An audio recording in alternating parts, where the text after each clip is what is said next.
आज का टॉपिक बेटा जो हमारा रहेगा वो रहेगा स्टेट्स ऑफ मैटर के ऊपर। स्टेट्स ऑफ मैटर कौन से होते हैं बेटा, आपने छोटी क्लासेस में भी कवर करे हुए हैं कि मैटर के हमारे पास बेटा फिजिकल 3 स्टेट्स होते हैं। एक सॉलिड होता है, एक लिक्विड होता है और एक गैसेस होता है। तो हमें इन तीनों के बारे में जो है डिटेल में यहाँ पे चीज़ें कवर करनी है। ऑल्दो आपने छोटी छोटी क्लास में भी ये सारी चीज़ें कवर कर रखी होंगी, बट कुछ और एक्स्ट्रा बातें होंगी, एडिशनल कुछ इन्फॉर्मेशन होगी जो आप यहाँ पे कवर करोगे। सो देखते हैं एक एक करके कि यहाँ पे क्या हमें स्टेट्स ऑफ मैटर के अंदर बता रहे हैं। इसमें क्या बोल रहा है, observe different type of matter around you, what are its different states. You can see that matter around us exists in 3 different states: solid, liquid and gas. These states of matter arise due to the variation in the characteristics of the particles of matter. तो आपको यहाँ पे क्या कह रहे हैं बेटा, कह रहे हैं आप ऑब्जर्व करो अपने सराउंडिंग में। आप देखोगे अपने सराउंडिंग में कि अलग अलग चीज़ें जो ना अलग अलग स्टेट में होगी। जैसे कि कोई कुछ कुछ चीज़ें सॉलिड की शेप में होगी, मतलब या स्टेट में होगी, कुछ कुछ चीज़ें लिक्विड की स्टेट में होगी और कुछ कुछ गैस के स्टेट में होगी। और फिर वो कह रहा है कि ऐसा क्यों हो रहा है बेटा, ऐसा हो रहा है उनके करेक्टरिस्टिक्स के बेसिस पे, क्योंकि जो पार्टिकल के करेक्टरिस्टिक्स होते हैं उस पर डिपेंड करता है कि वो सॉलिड होगा या लिक्विड होगा या गैस होगा। अब ये करेक्टरिस्टिक्स क्या होता है बेटा, ये करेक्टरिस्टिक्स होते हैं फीचर्स, कि उनके क्या फीचर्स हैं, कि वो फीचर्स क्या होते हैं बेटा। फीचर्स जैसे कि आप ये समझो कि क्या वो टाइटली पैक्ड होते हैं या लूजली पैक्ड होते हैं, ये एक फीचर हो सकता है। क्या उसका शेप जो है वो फिक्स होता है या इनडेफिनेट होता है, इनडेफिनेट यानी कि उसका कोई फिक्स शेप नहीं होता। क्या उसका फिक्स वॉल्यूम होता है या नहीं होता। यही सब चीज़ें या यही सब करेक्टरिस्टिक्स जो है ना हमें एक एक करके यहाँ पे चीज़ों को कवर करना है, और जो हमें बताएंगे कि क्या ये सॉलिड है या लिक्विड है या गैस है। तो एक एक करके बेटा यहाँ पे कवर करते हैं। तो सबसे पहले आता है the solid state. Solid state, अब इसका एक्टिविटी पढ़ते हैं हम। यहाँ पे क्या बोल रहे हैं, यहाँ पे कह रहे हैं collect the following particle, a pen, sorry articles, a pen, a book, a needle, a piece of wooden stick. आपको यहाँ पे डिफरेंट डिफरेंट चीज़ें लेनी है। एक पेन ले लो, एक बुक ले लो, एक नीडल ले लो और एक वुडन स्टिक ले लो। Sketch the shape of the above article in your notebook by moving a pencil around them. फिर इसका स्केच कर लो अपने आसपास। जैसे कि मान लो पेंसिल है, तो पेंसिल का स्केच कैसा होगा, तो पेंसिल का स्केच जो है कुछ इस तरीके से रहेगा। मतलब अब मैं तो रफ यहाँ पे बना रहा हूँ, अब आप सीरियस मत हो जाना कि ड्राइंग बहुत बेकार है ये सब कुछ, तो मैं ऐसे रफली बना रहा हूँ। ऐसे बुक का आप स्केच कर लोगे कि बुक कुछ इस तरीके से होएगी, जिसके अंदर इस तरीके से आपको नज़र आएगा। तो ये पेजेस वेजेस होंगे यहाँ पे इस सर तरीके से। पेंसिल की या पेन की निप मस्त है। तो ठीक है। तो अब यहाँ पे आप बुक ले सकते हो, नीडल ले सकते हो और वुडन स्टिक ले सकते हो। वुडन स्टिक के लिए आप इस तरीके से ले लो एक वुडन स्टिक, जैसे जो ओल्ड सिटीजन होते हैं ना, जो सीनियर सिटीजन होते हैं तो वो स्टिक करते हैं। तो इस तरीके से आपको क्या करना है, इसकी शेप जो है ना अपनी नोटबुक में ड्रॉ कर लेनी है। फिर कह रहा है do all these have a definite shape, distinct boundaries and a fix volume. क्या इनकी एक फिक्स शेप होती है, अगर आप देखोगे तो क्या इनकी एक फिक्स शेप है। क्या पेंसिल ऐसे टेढ़ी मेढ़ी हो सकती है, ऐसे मतलब जैसे ये पेंसिल है ये इस तरीके से हो गई, मतलब ऐसे हो सकती है अगर आप इसको बेंड करो तो। या स्टिक कोई और शेप ले सकती है, या बुक कोई और शेप ले सकती है, नहीं ले सकती है। अगर आप करने की नो कोशिश सर। करोगे तो वो टूट जाएगी। ठीक है, वो टूट जाएगी अगर आप करने की कोशिश करोगे। जैसे कि आप मान लो ये पेंसिल है, अब आप पेंसिल को बीच में से ना प्रेशर देते हो ताकि ये मतलब बेंड हो जाए, लेकिन अगर आप प्रेशर करोगे दोगे ना इसको सेंटर से, तो वो दो पीस में ब्रेक हो जाएगी। Same with stick, same with अगर आप कोई और चीज़ लोगे तो। आपसे ये कह रहे हैं क्या इनके एक सेकंड रुकना बेटा, फिर से कॉल आ रही है।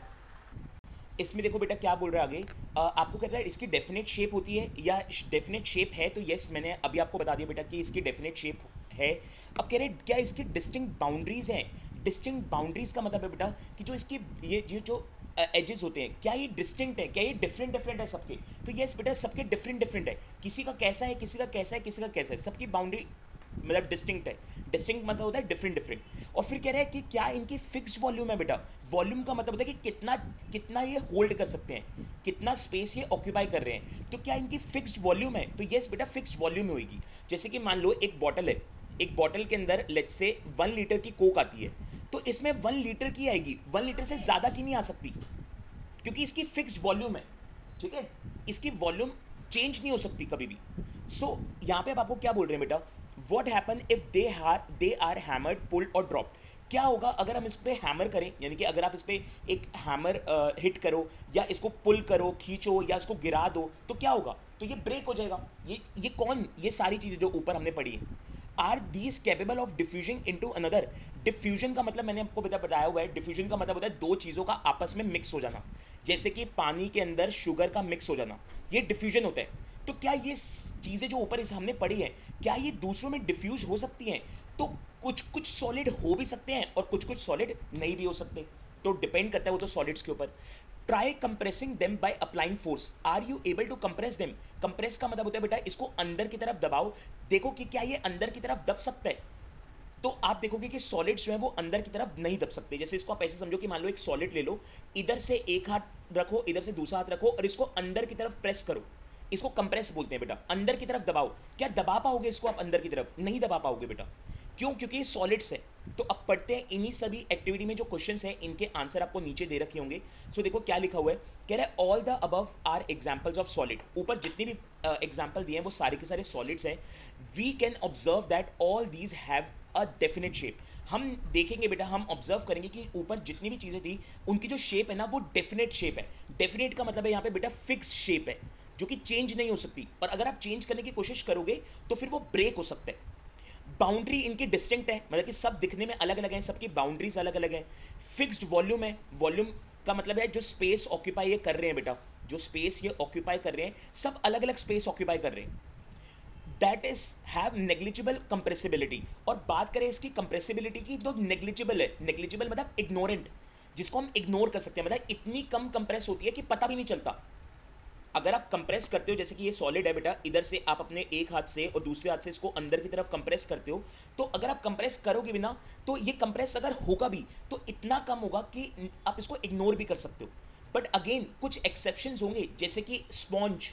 स्पॉन्ज आपने सुना होगा ना बेटा, जो फॉर्म होती है, तो अगर आप उसको कंप्रेस करोगे तो वो तो हो जाएगा। क्यों हो जाएगा? क्योंकि वो एक्सेप्शन है बेटा। एक्सेप्शन का मतलब होता है कि कुछ ऐसी चीज जो दूसरों से थोड़ी अलग होती है।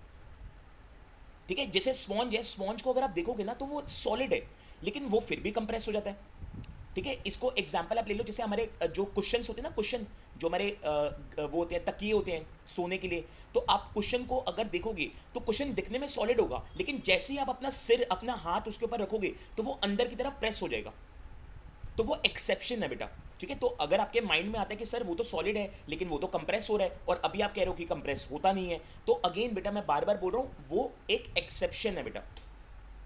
फिर कह रहे हैं solids have a tendency to maintain their shape when subjected to outside force. कह रहे हैं कि इसका मतलब अगर आप सॉलिड को बाहर से फोर्स लगाओगे ना तो वो अपनी शेप चेंज नहीं करेगा, वो अपनी शेप वैसी रखेगा, या तो फिर वो टूट जाएगा, या तो फिर वो टूट जाएगा, शेप चेंज नहीं करेगा।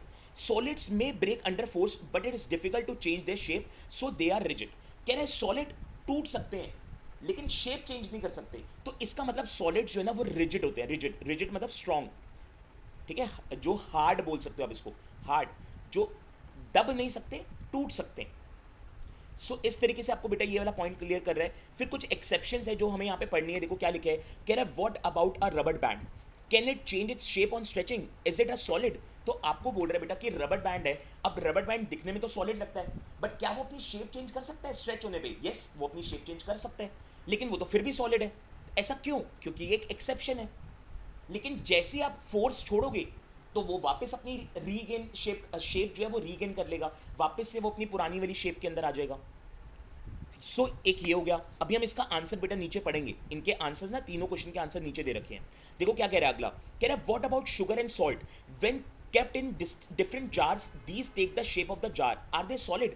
कह रहा है कि अगर हम शुगर या सॉल्ट की बात करें तो इसको हम जिस जार में रखते हैं ना, ये उस जार की शेप ले लेता है। जैसे कि मान लो मैंने एक बॉल लिया इस तरीके से और इसमें मैंने शुगर डाल दी, तो शुगर इसकी शेप ले लेगा। फिर मैंने एक इस तरीके से जार लिया और इसमें शुगर डाल दी, तो ये इसकी शेप ले लेगा। तो क्या ये, इसकी तो शेप चेंज हो रही है, तो क्या ये सॉलिड नहीं है? ऑफकोर्स है बेटा, ये शेप चेंज तो कर रहा है, बट इंडिविजुअल शुगर की देखो तो इंडिविजुअल शुगर की तो कोई शेप चेंज नहीं हो रही, शुगर के तो ऐसे छोटे छोटे क्रिस्टल्स होते हैं, तो क्या उसकी शेप चेंज हो रही है? नहीं, नहीं हो रही। ये भी बेटा एक सॉलिड ही है। और स्पॉन्ज का देख लो बेटा क्या कह रहा है, what about a sponge, it is a solid yet we are able to compress it. कह रहा है स्पॉन्ज है, स्पॉन्ज सॉलिड है लेकिन फिर भी हम इसको कंप्रेस कर सकते हैं।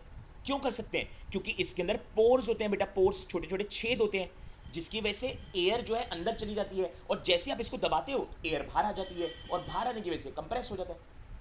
अब इन्हीं सारे आंसर्स को पढ़ लेते हैं। क्या लिखा है बेटा, पहले रबर बैंड का आंसर है, कह रहा है a rubber band changes shape under force and regains the same shape when the force is removed. If excessive force is applied it breaks. तो कह रहा है रबर बैंड की बात करें तो रबर बैंड बेटा एक सॉलिड ही है, लेकिन वो इलास्टिक है। इलास्टिक का मतलब वो उसको हम स्ट्रेच कर सकते हैं, वो फ्लेक्सिबल है। तो जैसे आप उस पर फोर्स लगाते हो ना खींचने के लिए, तो वो खिंच जाता है, वो बड़ा हो जाता है, एक्सपैंड हो जाता है। लेकिन जैसे आप फोर्स छोड़ते हो तो वो वापस अपनी नॉर्मल शेप में आ जाता है। और अगर आप एक्सेसिव फोर्स लगाओगे तो वो ब्रेक भी हो सकता है। यस, अगर आप ज्यादा फोर्स लगाओगे तो रबर बैंड टूट भी सकता है। लेकिन क्या वो सॉलिड है? यस, वो सॉलिड है। फिर अगला देखो क्या कह रहा है। अगला था हमारे पास शुगर और सॉल्ट का, कि क्या वो डिफरेंट डिफरेंट जार में जाता है और उसकी शेप ले लेता है, तो क्या वो सॉलिड है या नहीं है? तो यस बेटा, सॉलिड है वो। क्योंकि हमें तो क्रिस्टल्स देखने ना, छोटे छोटे जो शुगर के पीसेस होते हैं, शुगर का कलेक्शन थोड़ी ना देखना है, हमें तो एक एक शुगर के पीस देखने हैं, उनकी शेप जो है फिक्स होती है। देखो क्या लिखा है, the shape of each individual sugar और salt crystal remains fix whether we take it in our hand, put it in a plate or in a jar। तो कह रहे हैं जो ईच इंडिविजुअल की शुगर की जो शेप है या सॉल्ट की जो शेप है बेटा, वो फिक्स होती है, वो क्रिस्टल्स होते हैं, वो फिक्स होती है। फिर चाहे आप उसको अपने हाथों में रखो, चाहे प्लेट में रखो या जार में रखो, उससे फर्क नहीं पड़ता। तो इसका मतलब शुगर या सॉल्ट भी जो है बेटा वो सॉलिड ही है। और स्पॉन्ज का देखें तो स्पॉन्ज कंप्रेस हो जाता है, जबकि वो दिखने में तो सॉलिड है। तो क्यों होता है? क्योंकि उसके अंदर एयर चली जाती है। तो देखो क्या लिखा है, अ sponge has minute holes. Minute बेटा मतलब छोटे छोटे स्मॉल होल्स होते हैं इन विच एयर इज ट्रैप, जहां पे एयर को ट्रैप कर लेती है, मतलब जहां पे एयर ट्रैप हो जाती है। When we press it the air is expelled out and we are able to compress it. और जैसे हम उसको बेटा दबाते हैं तो एयर उसमें से बाहर आ जाती है और हम उसको कंप्रेस कर पाते हैं। सो लिक्विड में बेटा देखते हैं क्या एक्टिविटी बता रहे हैं आपको। इसमें कह रहे हैं कलेक्ट द फॉलोइंग। आपको फिर से यहाँ पे कुछ चीज़ों को कलेक्ट करना है, जैसे कि आपको यहाँ पे पानी लेना है, कुकिंग ऑयल लेना है, मिल्क लेना है, जूस लेना है और एक कोल्ड ड्रिंक लेनी है। Containers of different shapes, put a 50 ml mark on these container making a measuring cylinder from the laboratory. तो आपको यहाँ पे क्या करना है, यहाँ पे आपको कंटेनर्स ले लेते हैं बेटा अलग अलग शेप के, अलग अलग शेप के कंटेनर ले लेना और उसके ऊपर 50 ml जो है ना मार्क कर देना आपको। जैसे 50 ml मार्क करते हैं ना कि कितना, मतलब ये 50 ml है, कितना ये, तो इस तरीके से आपको मार्क कर लेना है यहाँ पे उन कंटेनर्स पे। What will happen if these liquids are split on the floor. कह रहे क्या होगा बेटा अगर हम इन लिक्विड्स को फ्लोर पे स्प्लिट कर देंगे, फ्लोर पे गिरा देते हैं मान लो अगर हम, तो क्या होगा इस लिक्विड का। तो अगर आप बेटा इसको गिराओगे ना तो आप देखोगे कि जो लिक्विड है ना वो फ्लो करने लग जाएगा। यही चीज अगर मैं सॉलिड के साथ करता तो क्या सॉलिड फ्लो करता? नहीं, क्योंकि सॉलिड तो रिजिड है। हमने पढ़ा था बेटा अभी, सॉलिड तो रिजिड है, तो सॉलिड तो नहीं करता। लेकिन क्योंकि यहाँ पे लिक्विड है बेटा, जैसे ही आप इसको फ्लोर पे स्प्लिट करोगे तो ये फ्लो करने लग जाएगा, ये बहने लग जाएगा। जैसे बहता है ना पानी नीचे ऐसे ऐसे करके, मतलब जैसे रिवर है तो रिवर के अंदर भी वो स्प्रेड हो जाता है, तो वैसे ही फ्लोर पे आप गिराओगे तो फ्लोर पे वो दूर दूर तक स्प्रेड हो जाएगा, डिपेंडिंग अपॉन कि कितना पानी था अपना। ठीक है, अगर थोड़ा सा पानी होगा तो थोड़ा सा होगा, ज्यादा पानी होगा तो ज्यादा हो जाएगा। Measure 50 ml of any one liquid and transfer it into different containers one by one. Does the volume remain the same. कह रहे कि आप क्या करो, एक लिक्विड लो 50 ml का, वो पहले किसी बड़े कंटेनर में रख लो, जैसे मान लो ये कंटेनर की शेप है, तो इसमें आपने 50 ml लिक्विड रख लिया। फिर आप कोई दूसरा कंटेनर ले लो, लेट्स से ये वाला ले लो ऐसा। अब ये 50 ml जब आप दूसरे कंटेनर में डालोगे तो क्या उसके अंदर भी 50 ml आएगा या कुछ ज्यादा आ जाएगा? 50 आएगा ऑब्वियसली। तो इसका मतलब क्या उसकी वॉल्यूम सेम है? यस, उसकी वॉल्यूम सेम है। मतलब कि अगर एक कंटेनर में वो रहेगा और एक कंटेनर से दूसरे कंटेनर में जाएगा तो उसकी शेप भले ही चेंज हो जाएगी, लेकिन वॉल्यूम क्या रहेगी? सेम। वॉल्यूम क्या रहेगी बेटा? सेम रहेगी। अब ऐसा थोड़ी ना कि अगर आपने लेट्स से आपने कोल्ड ड्रिंक की बोतल लेके आए, मान लो शॉप से आप कोल्ड ड्रिंक की बोतल लेके आए और उस कोल्ड ड्रिंक की बोतल में 1 लीटर कोक है। अब आप ये 1 लीटर कोक जो है वो छोटे छोटे ग्लासेस में डाल देते हो, तो जब मान लो ये 5 ग्लास के अंदर ये 1 लीटर कोक आ गई, अब ये 5 ग्लास का अगर मैं टोटल करूं तो आएगा तो 1 लीटर ही ना। ऐसे थोड़ी ना कि 1 लीटर से ज्यादा आ जाएगी, आएगी तो 1 लीटर ही। क्योंकि जब उस बॉटल में ही 1 लीटर थी, तो जब आप ग्लास में उसको बांटोगे या डालोगे तब भी तो 1 लीटर ही आएगा ना। टोटल टोटल 1 लीटर आएगा, इंडिविजुअली तो अलग अलग ही आएगा नो डाउट। ठीक है, इससे पता क्या चल रहा है? इससे पता ये चल रहा है कि भले ही वो लिक्विड है लेकिन उसका वॉल्यूम क्या है? सेम। कह रहा है does the shape of the liquid remain the same. नहीं, शेप तो सेम नहीं होगी बेटा। लिक्विड की शेप कैसे सेम हो सकती है? ठीक है, क्योंकि वो फ्लूइड है बेटा। जैसे यहाँ पे वर्ड यूज होता है ना रिजिड, वैसे इसके लिए वर्ड यूज होगा फ्लूइड। फ्लूइड का मतलब होता है बेटा ऐसी चीज जो फ्लो करती है। ठीक है, सो यहाँ पे क्या लिखा है, when you pour the liquid from one container into another does it flow easily. क्या जब आप इसको एक कंटेनर से दूसरे कंटेनर में डालते हो क्या ये इजीली फ्लो कर लेती है? यस। यस, तो इसका मतलब ये क्या है? फ्लूइड है। अब इसको रीड करते हैं आगे, देखो क्या लिखा है। कह रहा है we observe that liquid have no fix shape but have a fix volume. हम देखेंगे बेटा कि जो लिक्विड है ना, इसकी फिक्स शेप होती है बट फिक्स वॉल्यूम, सॉरी उल्टा बोल रहा हूँ, इसकी फिक्स शेप नहीं होती है बट फिक्स वॉल्यूम होती है।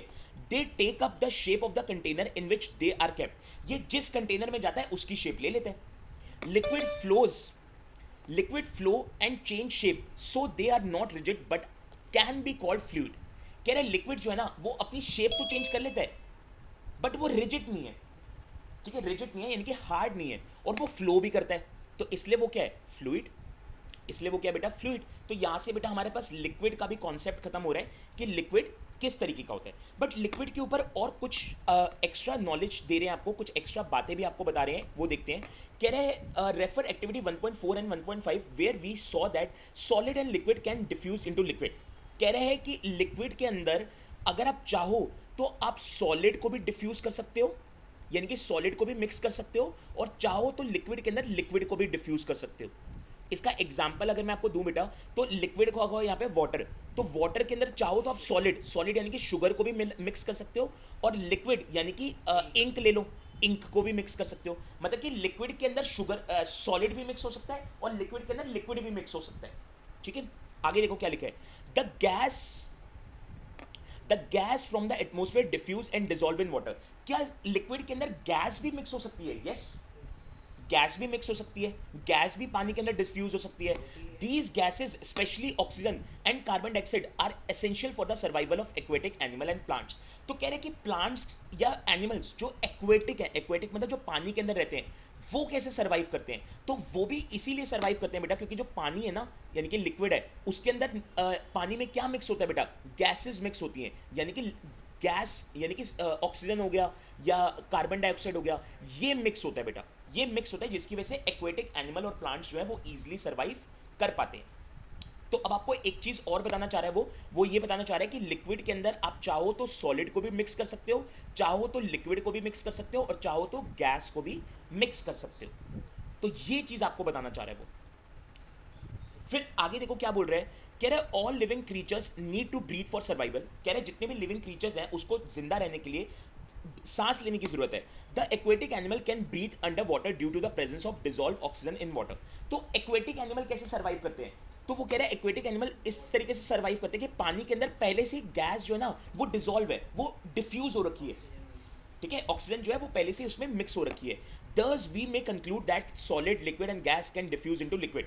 तो देखो जो ये लाइन में कंक्लूड कर रहा है, कंक्लूजन मतलब फाइनल रिजल्ट जो दे रहा है वो मैं आपको ऑलरेडी दे चुका हूं कि लिक्विड के अंदर जो है बेटा आप सॉलिड भी डिफ्यूज कर सकते हो, आप लिक्विड भी डिफ्यूज कर सकते हो, और आप गैस भी डिफ्यूज कर सकते हो। बट जो इनका रेट ऑफ डिफ्यूजन होता है, रेट ऑफ डिफ्यूजन मतलब कितनी तेजी से ये डिफ्यूज होंगे, कितनी जल्दी ये मिक्स होंगे, वो अलग अलग होगा। गैस ज्यादा जल्दी मिक्स हो जाएगी, लिक्विड मॉडरेट तरीके से मिक्स होगी, और सॉलिड थोड़ा मुश्किल से मिक्स होगी।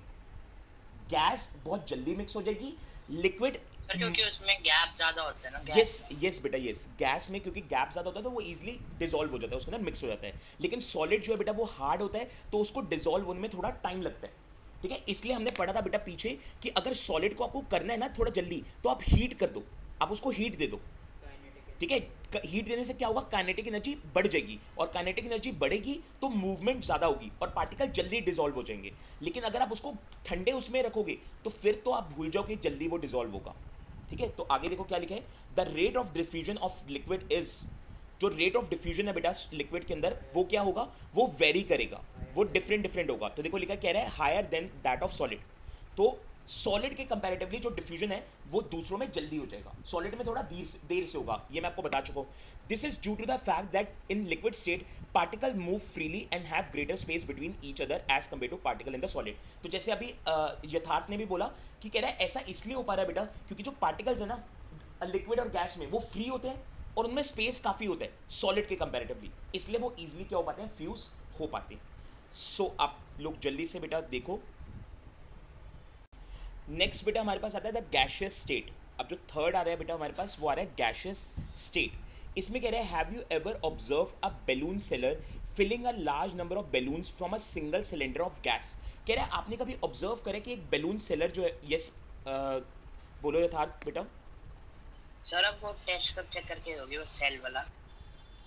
सो इसमें देखो क्या कह रहे हैं, आपको क्या कह रहे हैं, आपको क्या करना है, एक बैलून सेलर जो होते हैं ना, जो बैलून को सेल करते हैं और भरते भी हैं उसको, तो वो लार्ज नंबर ऑफ बैलून्स जो ना एक सिंगल सिलेंडर से भर देते हैं। जैसे कि एक सिलेंडर उनके पास होता है बेटा, और उस सिलेंडर से वो पता नहीं कितने सारे बैलून्स जो है ना वो फिल करते हैं, उसमें गैस जो है भरते हैं, और पता नहीं कितने सारे होते हैं, हमें पता भी नहीं है। सो कह रहे हैं inquire from him how many balloon is he able to fill from one cylinder. तो आपको कह रहे हैं कि आप इंक्वायरी करो उनसे और पूछो कि कितने सिलेंडर्स, एक सिलेंडर से वो कितने बैलून्स को जो है फिल कर देते हैं। तो ये सब चीज़ें देखो, टाइम ना आपके पास है ना मेरे पास है, इसको आप इग्नोर कर सकते हो, बट कहने का मतलब है कि बहुत सारे भर सकते हैं। Ask him which gas does he have in the cylinder. तो इनसे पूछ सकते हो कि कौन सी गैस होती है। तो जनरली इनके पास जो ना वो हीलियम गैस होती है, ठीक है, हीलियम गैस जनरली ये यूज़ करते हैं। थोड़ी सी मतलब महंगी होती है हीलियम गैस, जिसमें वो 10 15 20 रुपीज़ का वो एक बैलून को फिल करके देंगे। तो इस तरीके से आपको यहाँ पे हीलियम गैस का मतलब हो सकता है इसका। अदरवाइज आप पूछ सकते हो कि कौन सी गैस है, वो भी आप उनसे पूछ सकते हो। अब ये तो कुछ होगी बेसिक सी चीज़ें जो आप नहीं भी पूछोगे तो अभी ऐसा चलेगा, क्योंकि पेपर में इसके रिगार्डिंग कुछ नहीं आने वाला। अब चलते हैं आगे मेन चीज़ों पे। कह रहे take 300 ml syringe and close these nozzles by rubber कॉक एज शोन इन फिगर 1.4। तो आपको 1.4 फिगर में कुछ दिखा रखा होगा, देखो ये रहा सिरिंज आपको लेने हैं इस तरीके से, और जो इसका ये है ना टॉप जो नोजल है जहाँ से वो लिक्विड बाहर आएगा, या मान लो अगर इसमें लिक्विड डाले तो लिक्विड बाहर आएगा, तो उसको आपको क्या करना है, रबर कॉक से बंद कर देना है, ताकि कुछ भी पास ना हो सके। ठीक है, मतलब कुछ भी इसमें से गैस एयरवेयर पास ना हो सके। फिर कह रहे हैं leave remove the piston from all the syringe. Piston क्या होता है बेटा, ये वाला पार्ट जिसको हम प्रेस करते हैं ना अंदर की तरफ। जैसे आपने कभी देखा होगा कि इंजेक्शन जब लगता है तो ये अंदर की तरफ प्रेस होता है ना, और फिर जो भी इसमें लिक्विड होता है वो पास हो जाता है। जैसे कि ये अंदर की तरफ प्रेस होगा तो फिर जो भी इसमें लिक्विड होगा वो यहाँ से पास हो जाएगा। ठीक है, जैसे जैसे आपकी उसमें होता है पिचकारी जो होती है, जो होली वगैरह पे आप लोग यूज़ करते होगे, तो कुछ वैसे ही यहाँ पे इसमें भी होगा।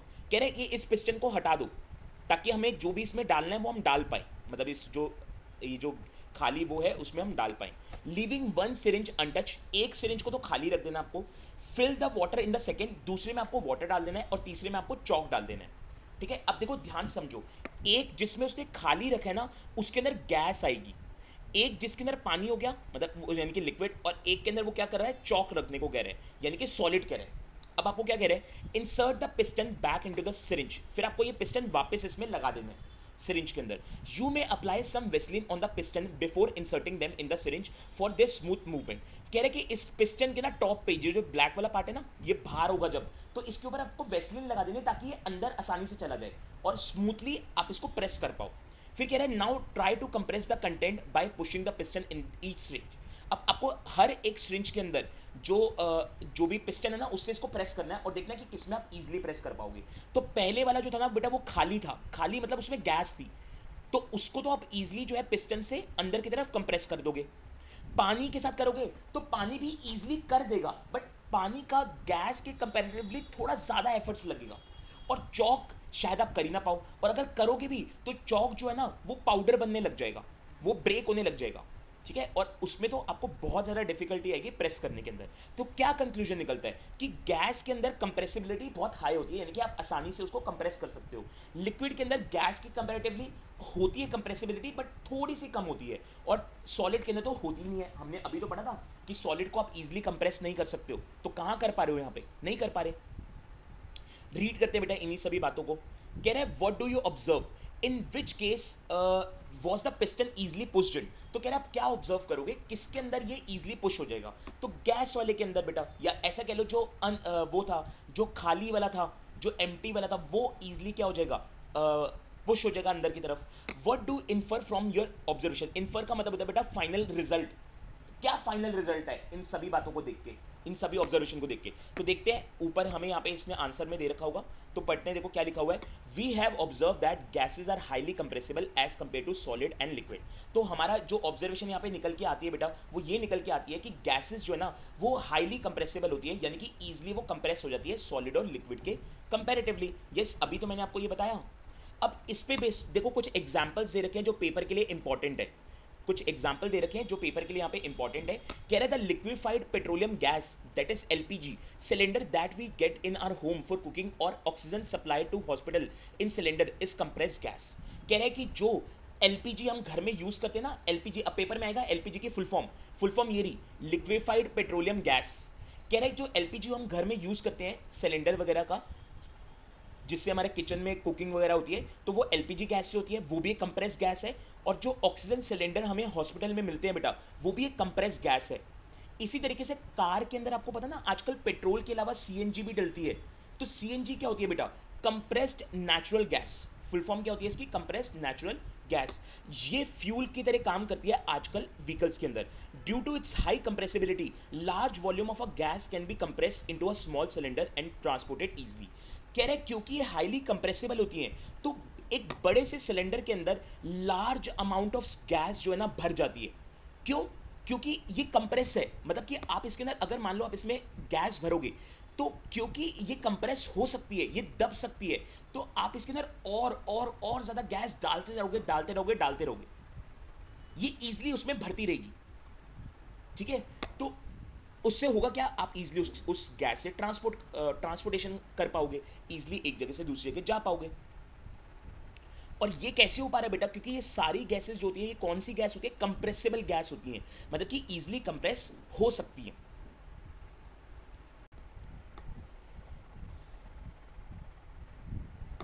यस कह रहे हैं बेटा आगे, we come to know of what is being cooked in the kitchen without even entering there by the smell that reaches our nostril. How does this smell reach us? तो अब ये इस चीज़ की ऊपर जो बेटा हमने बातें हैं वो हमने पहले भी कवर करी हुई है। वो कह रहे हैं कि अगर हम किचन में नहीं हैं, हम किचन से थोड़ा दूर हैं और किचन में कुछ खाना बन रहा है, लेकिन उसकी जो स्मेल है ना वो हमारे नोस्ट्रिल यानी कि हमारी नोज तक ईजिली पहुंच जाती है। तो ऐसे कैसे पहुंच पाती है बेटा? ऐसा इसलिए पहुंच पाती है क्योंकि जो स्मेल होती है यानी कि जो उसकी फ्रेग्रेंस होती है वो गैस है एक तरीके से, और वो गैस में हमारे इन्वायरमेंट में जो एयर है उसके अंदर डिफ्यूज हो जाती है, यानी कि गैस गैस के अंदर डिफ्यूज हो जाती है ईजिली, और जिसकी वजह से वो दूर तक रीच करती है और हमारे नोस्ट्रिल तक पहुंच जाती है। देखो क्या लिखा है, the particle of the aroma of food, aroma मतलब जो उसकी फ्रेग्रेंस है, of food mixed with the particle of air spread from the kitchen reach us and even farther away. तो कह रहे हैं कि जो particle of aroma of food है, यानी कि जो फूड के अरोमा का जो पार्टिकल है वो ईजिली एयर के अंदर स्प्रेड हो जाता है, डिफ्यूज हो जाता है और दूर तक रीच कर जाता है, हमारे तक भी रीच कर जाता है और शायद हमसे दूर भी वो स्मेल पहुंच जाएगी। The smell of hot cooked food reaches us in seconds, compare this with the rate of diffusion of solid and liquid. वो कह रहे हैं कि जो खाने की जो स्मेल है ना वो ईजिली मिक्स होके विद इन अ सेकेंड दूर तक चली जाएगी, लेकिन वही चीज़ अगर सॉलिड या लिक्विड की बात करें तो सॉलिड और लिक्विड जो है ना वो आप ईजिली डिफ्यूज नहीं कर सकते। जैसे आप खुद देखो, अगर मैं डिफ्यूज करना चाहूँ तो नहीं कर सकता सॉलिड और लिक्विड को गैस के अंदर easily. Due to high speed of particles and large space between them, gases show the property of diffusion very fast into another gas. क्योंकि गैस के अंदर बेटा जो पार्टिकल मिक्स होने का जो स्पीड है वो काफ़ी हाई है और स्पेस काफ़ी ज़्यादा उसके अंदर होता है, इसलिए गैस जो है वो ईजिली गैस के अंदर क्या हो जाती है बेटा? मिक्स हो जाती है, एक गैस दूसरे गैस के अंदर ईजिली मिक्स हो जाती है। In the gaseous state, the particle move about randomly at high speed. Due to this random movement, the particle hits each other and also the wall of the container. वो कह रहे हैं कि जो gaseous state होता है ना उसके अंदर जो particle होते हैं क्योंकि वो loosely packed होते हैं, उसके अंदर space काफ़ी ज़्यादा होता है, तो वो randomly इधर उधर move करते रहते हैं। तो वो रैंडमली एक दूसरे से हिट भी करते रहते हैं और कंटेनर के वॉल से भी हिट करते रहते हैं। जैसे कि मान लो ये एक कंटेनर है, इसके अंदर गैस है, इसके अंदर गैस है और ये इसके पार्टिकल हैं, तो ये पार्टिकल्स जो है ना बेटा ये आपस में भी एक दूसरे को हिट करते रहते हैं और ये वॉल्स के साथ भी हिट होते रहते हैं, ये कंटेनर की दीवारों के साथ भी हिट होते रहते हैं। ठीक है? क्योंकि ये मूव करते रहते हैं ना, लूजली पैक्ड है, स्पेस इतना है बीच के अंदर, बीच में तो कहीं भी इधर उधर घूमते रहेंगे। आप खुद देखो बेटा, इसको आप अपने अपने से कंपेयर करो। मान लो आपका रूम है, आपके रूम में आप, आपका ब्रदर और लेट्स से आपकी मम्मा और पापा है, रूम काफ़ी बड़ा है, खुला है और आप चार हो सिर्फ, तो आप उस रूम में कहीं भी इधर उधर घूम सकते हो रैंडमली। ठीक है? लेकिन अगर वही चीज़ अगर आप एक मेट्रो में बैठ जाओ, मान लो आपको पता है ना मेट्रो में काफ़ी रश होता है। ठीक है? अगर मान लो आप मेट्रो के कोच में चले जाते हो और उसमें बहुत रश है, तो उसमें आप उसमें सारे लोग एक दूसरे के साथ चिपके हुए खड़े होते हैं या बैठे होते हैं या खड़े होते हैं, इस तरीके से चिपके हुए एकदम। तो उसके अंदर क्या आप फ्रीली मूव कर सकते हो? क्या आप फ्रीली इधर उधर घूम सकते हो? नहीं। अगर आप घूमोगे तो आपके आगे वाले या आपके पीछे वाले को धक्का लगेगा और फिर वो आपको अब्यूज करेगा कि क्या कर रहा है भाई, खड़े हो जाए एक जगह पे, इस तरीके से वो कुछ ना कुछ आपको बैड वर्ड्स बोलेगा आपको। तो ऐसे तो सॉलिड के अंदर होता है कि सॉलिड के अंदर क्योंकि पार्टिकल्स आपस में एक दूसरे से अटैच होते हैं तो आप उसमें फ्रीली मूव नहीं कर सकते, यानी कि कहने का मतलब है कि जो पार्टिकल्स हैं वो उसमें फ्रीली मूव नहीं कर सकते, जबकि गैस के अंदर काफी स्पेस होता है बेटा बीच में, और पार्टिकल भी लूजली पैक्ड होते हैं, तो वो इधर उधर क्या करते रहते हैं, मूव करते रहते हैं। और यही रीजन है कि एक गैस दूसरे गैस में क्या हो जाती है, डिफ्यूज या फिर मिक्स हो जाती है। The pressure exerted by the gas is because of this force exerted by gas particle per unit area on the wall of the container। तो यहाँ पे क्या बोल रहे हैं बेटा, जो पार्टिकल जो प्रेशर है बेटा, वो जो प्रेशर है exerted by the gas, वो क्यों हो पा रहा है बेटा, वो इस पार्टिकल के फोर्स की वजह से हो पा रहा है। क्योंकि यहाँ पे जो पार्टिकल है बेटा, ये फोर्स जो है ना, ये फोर्स लगा रहे हैं, एक दूसरे को हिट कर रहे हैं, वॉल्स को हिट कर रहे हैं, तो इसी से गैस जो है ना वो एक प्रेशर क्या कर रही है, जनरेट कर रही है। एक गैस जो है प्रेशर जनरेट कर रही है। देखो प्रेशर कैसे जनरेट होता है, आपने छोटी क्लासेस में सीखा होगा।